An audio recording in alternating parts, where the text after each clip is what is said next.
I was raised by two God-fearing and God-loving parents. We went to church every Sunday. That was not an option.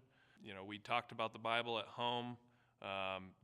They were involved with who my friends were, stuff like that. And it was obvious once I was leaving home for college that my childhood was really, at least my spiritual side of my childhood was really revolved about knowing about God. And not knowing God or seeking Him or pursuing Him. That it was based on head knowledge and not heart knowledge of God.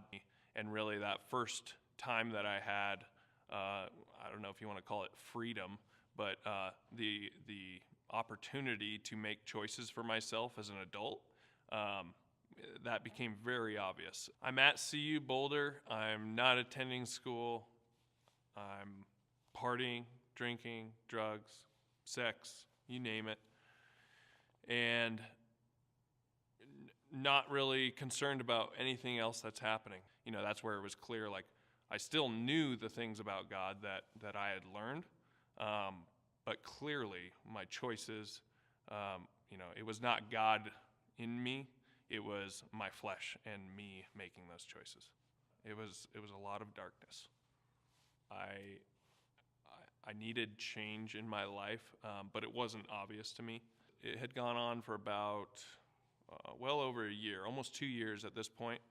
I was living with some guys in an apartment, partying all the time, still doing all that stuff. And one day, out of the blue, my brother showed up and says, "You're coming with me. Get in the car. Enough is enough." And I said, okay. It wouldn't have made sense for me at that moment to say okay, but I did. There was very little hesitation, if any. And I got in the car, packed my things up, and left, and moved back in with my parents briefly. My brother showing up that day was nothing short of a miracle, and really that first stepping stone to me being pulled out of that life situation that I was in. My life was going in a very certain direction, and although I was still doing some of the same things, it changed the course of my life. I continued partying, dove deeper into drugs, heavier, stronger drugs. At work, got into a project with Adrian. It was very obvious to me that Christ was a priority in her life, center of her life. She talked about it frequently. It was talked about on our first date.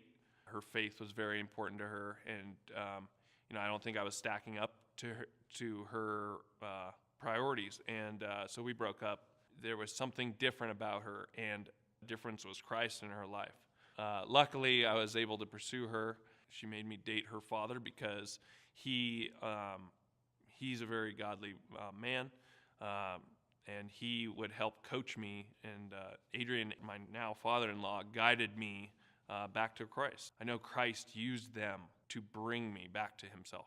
Christ was working in my life to bring me back to him. Christ was working in me that he had chosen me. He had a better life for me, and not life like I had thought. He had a purpose for me. God has redeemed me. God has chosen me. And the thing for me was that I could not separate me from the love of God. My actions, my choices, my sin, past and present, Christ has paid that price. God will not give up on you. God's love endures forever.